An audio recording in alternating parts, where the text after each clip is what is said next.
नमस्कार और स्वागत है। चलिए एक ऐसी भावना से शुरू करते हैं जिससे शायद हर कोई जुड़ाव महसूस कर सकता है। कौन सी? अपनी मेहनत की, खून पसीने की कमाई को एक छोटी सी अनजाने में की गई गलती के कारण डूबते हुए देखने का डर। अक्सर लोग सबसे अच्छी नीयत से अपना भविष्य सुरक्षित करने के लिए निवेश करते हैं, पर कुछ आम जालों में फंसकर अपना नुकसान कर बैठते हैं। और यही जाल इतने खतरनाक इसलिए हैं क्योंकि ये कोई जटिल वित्तीय समीकरण नहीं है। हाँ, ये हमारी बहुत ही बुनियादी मानवीय भावनाओं पर हमला करते हैं, जैसे जल्दी अमीर बनने का लालच, नुकसान से बचने का डर, या फिर अपने दोस्तों रिश्तेदारों जैसा करने का दबाव। बिल्कुल, ये मनोवैज्ञानिक फंदे हैं जो बहुत ज्यादा कारगर होते हैं। सही बात है। और आज हम इन्हीं फंदों को समझने और इनसे बचने का रास्ता खोजने वाले हैं। अच्छा। हमारे पास safeguarding your wealth, avoiding costly investment traps शीर्षक वाले स्रोत से कुछ बहुत ही जरूरी और सीधी सपाट जानकारियां हैं। हमारा मकसद है कि इन गलतियों की परतें खोलें ताकि निवेश के सफर में होने वाले इन संभावित नुकसानों से खुद को बचाया जा सके। चलिए शुरू करते हैं। तो चलिए इन जानकारियों की गहराई में उतरते हैं। ठीक है, तो स्रोत जिस पहली और शायद सबसे बड़ी गलती की बात करता है वो है बिना जानकारी या बिना सोचे समझे पैसा लगा देना। सुनने में बहुत सामान्य लगता है ये। हाँ, लेकिन इसके उदाहरण हमारे चारों तरफ हैं। जैसे किसी दोस्त के कहने पर निवेश कर देना, अरे मैंने इस शेयर में पैसा लगाया, तू भी लगा दे, रॉकेट बन जाएगा। हाँ वही। या फिर व्हाट्सएप पर आई किसी अनजान टिप पर भरोसा कर लेना। और आजकल का सबसे नया ट्रेंड, यूट्यूब रील्स। महज 30 सेकंड की यूट्यूब रील देखकर कोई निवेश का फैसला ले लेना। और ये सोशल प्रूफ और मेंटल शॉर्टकट का एक क्लासिक मामला है। हमारा दिमाग वो हमेशा आसान रास्ता खोजता है। मतलब देखिए, किसी कंपनी की बैलेंस शीट पढ़ना, उसके बिजनेस मॉडल को समझना, इंडस्ट्री के भविष्य का विश्लेषण करना, ये सब मेहनत का काम है। हाँ, इसमें समय लगता है। इसकी तुलना में किसी दोस्त की बात मान लेना या व्हाट्सएप टिप पर भरोसा कर लेना बहुत आसान लगता है। हमें लगता है कि अगर कोई जानने वाला कर रहा है तो सही ही होगा। तो हम रिसर्च की मेहनत को भरोसे से बदल देते हैं। हाँ, सामाजिक भरोसे से, भले ही वो भरोसा कितना भी खोखला क्यों ना हो। लेकिन क्या इसमें हमारी शिक्षा प्रणाली की भी कोई गलती है? हमें स्कूल में पाइथागोरस प्रमेय तो सिखाया जाता है, लेकिन पर्सनल फाइनेंस का क ख ग भी नहीं बताया जाता। आपका सवाल बहुत जायज है। हमारी शिक्षा प्रणाली में वित्तीय साक्षरता की कमी निश्चित रूप से एक बहुत बड़ी वजह है। जब बुनियाद ही कमजोर हो तो लोग आसान लगने वाले जवाबों की तरफ आकर्षित होते ही हैं। लेकिन यहाँ व्यक्तिगत जिम्मेदारी भी आती है। आज के डिजिटल युग में जानकारी की कोई कमी नहीं है। सही बात है। सोचिए, आप एक अनजान शहर में बिना नक्शे या जीपीएस की गाड़ी चला रहे हैं। क्या आप मंजिल तक पहुंचेंगे? शायद नहीं, भटकने की संभावना ज्यादा है। या दुर्घटना की। बिना ज्ञान के निवेश करना बिल्कुल वैसा ही है। ये एक बहुत शक्तिशाली रूपक है, बिना नक्शे के गाड़ी चलाना। और इसके नतीजे भी उतने ही गंभीर होते हैं। आंकड़े दिखाते हैं कि 90% से ज्यादा लोग जो सिर्फ टिप्स के आधार पर ट्रेडिंग करते हैं, वो 1 साल के अंदर अपना पैसा गंवा देते हैं। 90%? हाँ, स्रोत का निष्कर्ष बहुत साफ और कठोर है। वो कहते हैं, बिना ज्ञान का निवेश इज इक्वल टू पक्का नुकसान। संभावित नुकसान नहीं, पक्का नुकसान। पक्का नुकसान। इसका मतलब है कि अगर आप बिना समझे पैसा लगा रहे हैं तो आप निवेश नहीं कर रहे, आप जुआ खेल रहे हैं। और जुए में हमेशा कसीनो ही जीतता है। बिल्कुल। ज्ञान की कमी आपके निवेश के सफर की सबसे कमजोर कड़ी है। तो बिना जानकारी के निवेश करना एक अंधेरी गली में जाने जैसा है। लेकिन अक्सर लोग उस गली में जाते क्यों हैं? शायद इसलिए क्योंकि कोई उन्हें उस गली के अंत में खजाना मिलने का वादा करता है, और यहीं हम दूसरे जाल में फंसते हैं। ज्यादा रिटर्न का लालच। हाँ, बिल्कुल। आपने बिल्कुल सही नब्ज पकड़ी है। लालच एक ऐसी भावना है जो तर्क को पूरी तरह से किनारे कर देती है। स्रोत हमें एक सुनहरा नियम याद दिलाता है। जब कोई आपसे 1 महीने में पैसा डबल या हर महीने 10% का गारंटीड रिटर्न जैसा कोई वादा करे, तो उसे खतरे की घंटी समझना चाहिए। एक बहुत बड़े खतरे की घंटी। वित्तीय बाजार में कोई भी गारंटीड, तेज और बहुत ज्यादा रिटर्न नहीं दे सकता। रिटर्न हमेशा जोखिम के साथ आता है। अगर रिटर्न असाधारण है तो जोखिम भी असाधारण होगा, या फिर वो सरासर एक धोखा है। स्रोत में कुछ खास तरह की योजनाओं का भी जिक्र है जिनसे सावधान रहने को कहा गया है, जैसे कि पॉन्जी स्कीम्स, फर्जी एप्स और गैर पंजीकृत कंपनियां। ये नाम हम अक्सर खबरों में सुनते हैं और ये बार बार इसीलिए काम कर जाती हैं क्योंकि ये लालच के मनोविज्ञान का इस्तेमाल करती हैं। कोई उदाहरण है आपके पास? मुझे एक मामला याद है जहां एक स्कीम चमत्कारी पहाड़ी जड़ी बूटी में निवेश का वादा कर रही थी और लोगों को हर महीने 10% रिटर्न दे भी रही थी। अच्छा। तो शुरुआती निवेशक जब अपने दोस्तों को बताते कि उन्हें पैसा मिल रहा है तो और लोग जुड़ते जाते। लोग अपनी जमीन जायदाद बेचकर पैसा लगा रहे थे। और फिर आखिर में जब वो ढही तो हजारों परिवार बर्बाद हो गए। नाम बदल जाते हैं, कभी जड़ी बूटी, कभी क्रिप्टो, कभी फॉरेक्स ट्रेडिंग, पर कहानी हमेशा वही रहती है। और यहीं पर शायद एक निवेशक की पहली जिम्मेदारी आती है, जिसकी बात स्रोत भी करता है। बिल्कुल, स्रोत इस बात पर बहुत जोर देता है कि ये जांचना कितना जरूरी है कि कोई कंपनी या योजना सेबी जैसी नियामक संस्था से रजिस्टर्ड है या नहीं। ये तो बहुत आसान कदम है। बहुत ही आसान पहला कदम है। सेबी की वेबसाइट पर जाकर रजिस्ट्रेशन की जांच करना 5 मिनट का काम है, लेकिन ये 5 मिनट आपको जीवन भर की बचत डूबने से बचा सकते हैं। अगर कोई रजिस्टर्ड नहीं है तो मतलब उनके कामकाज पर कोई निगरानी नहीं है, और अगर आपका पैसा डूबा तो आप कहीं शिकायत भी नहीं कर सकते। कोई आधिकारिक मंच नहीं होगा? कुछ नहीं। मूल सिद्धांत यही है, अगर कोई चीज सच होने के लिए बहुत ज्यादा अच्छी लग रही है तो शायद वो सच नहीं है।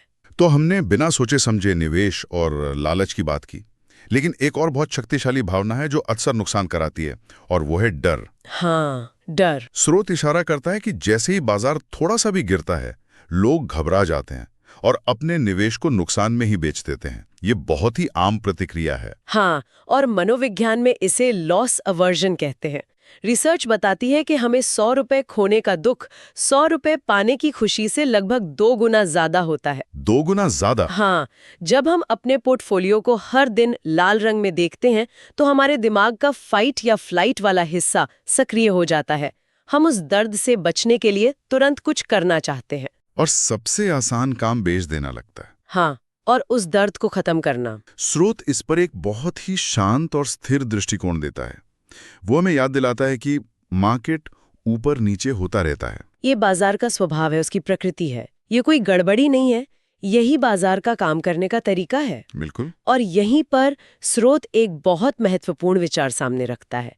वो कहता है, लॉस तब होता है जब आप डर के बेचते हैं। अच्छा। जब तक आप बेचते नहीं है तब तक वो सिर्फ एक मार्क टू मार्केट या कहिए कागजी नुकसान है। इसे थोड़ा समझाइए। मान लीजिए आपने एक अच्छी कंपनी का शेयर 100 रुपए में खरीदा और बाजार में किसी वैश्विक संकट की वजह से उसकी कीमत 70 रुपए हो गई। ठीक है। आपके पास अभी भी वही एक शेयर है, कंपनी अभी भी वही है, अपना काम कर रही है।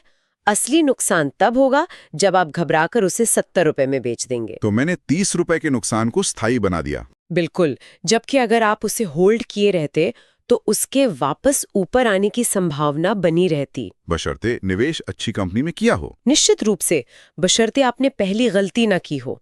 इतिहास को देखिए, 2008 की मंदी में बाजार 50% से ज्यादा गिरे थे। हाँ। जिन्होंने डर कर बेचा उन्होंने भारी नुकसान उठाया।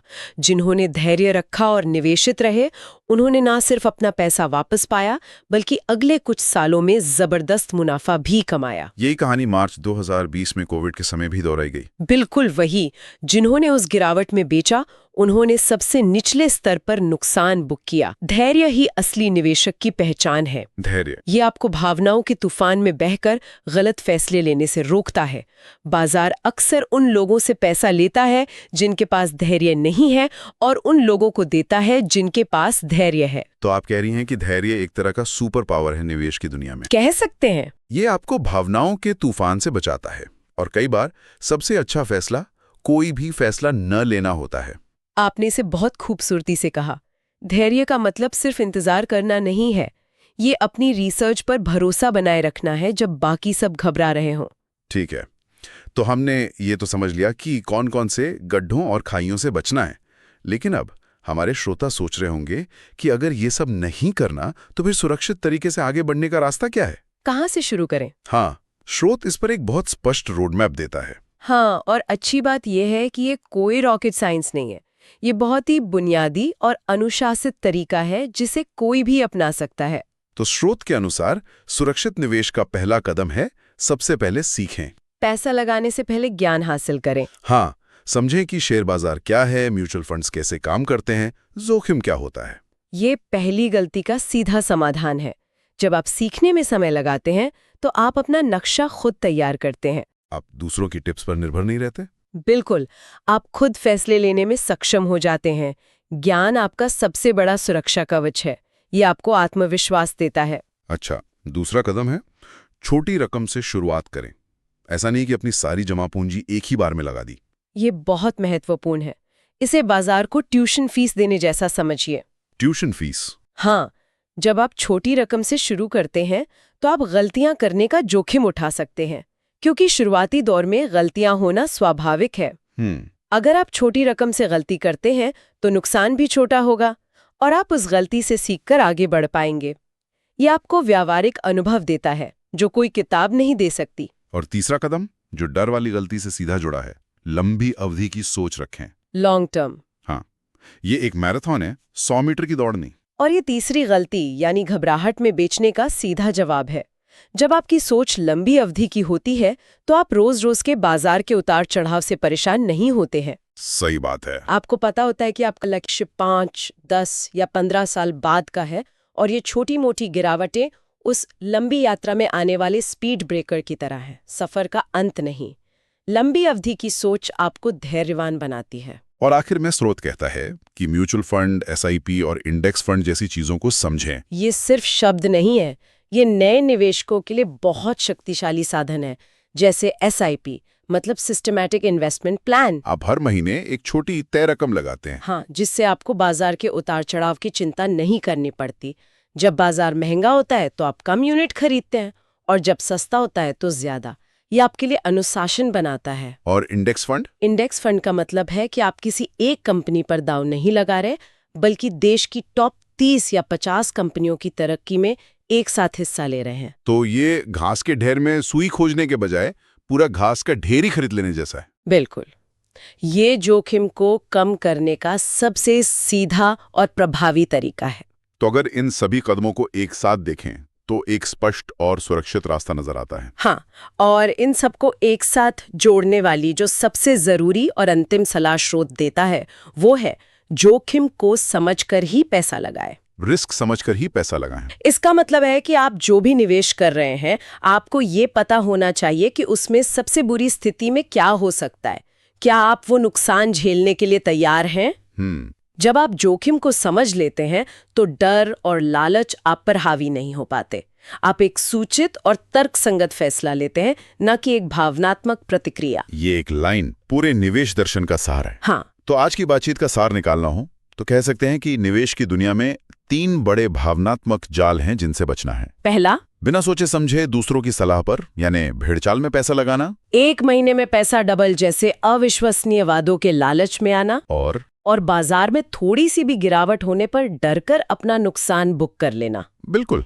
और इन तीनों जालों से बचने का जो किला है वो 4 मजबूत स्तंभों पर टिका है। हाँ, पहला स्तंभ है सीखना।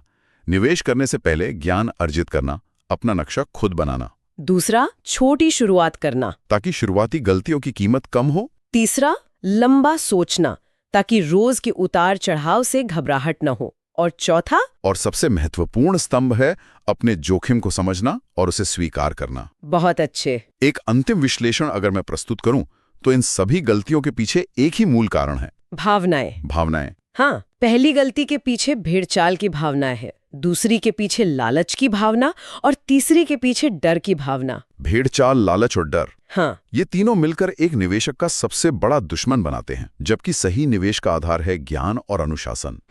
ज्ञान आपको भेड़चाल से बचाता है, अनुशासन आपको लालच और डर दोनों पर काबू पाने में मदद करता है। पूरी चर्चा का निचोड़ यही है कि अपनी भावनाओं को अपने वित्तीय फैसलों से दूर रखें और एक अनुशासित प्रक्रिया का पालन करें। ये एक बेहतरीन सारांश है। चलिए अपने श्रोताओं के लिए एक विचार के साथ इस चर्चा को समाप्त करते हैं। जरूर। स्रोत इस बात पर बहुत जोर देता है कि जोखिम को समझकर निवेश करें। हाँ, ये सलाह सुनने में बहुत अच्छी और तार्किक लगती है, लेकिन एक व्यक्ति अपनी व्यक्तिगत जोखिम सहने की क्षमता को सही मायने में कैसे परिभाषित कर सकता है? मतलब क्या ये सिर्फ एक ऑनलाइन क्विज का स्कोर है, या कुछ फॉर्मूले से निकला आंकड़ा है जो बताता है कि आप आक्रामक हैं या रूढ़िवादी, या कुछ और है? या फिर इसका असली मतलब इस बात से है कि जब बाजार में 30% की बड़ी गिरावट आती है और मीडिया में हर तरफ तबाही की खबरें होती हैं, तो उस रात किसी को नींद कैसी आती है। असली जोखिम की समझ कागज पर होती है या फिर उस मुश्किल वक्त में पेट में उठने वाली घबराहट से महसूस की जाती है। इस पर सोचना जरूरी है।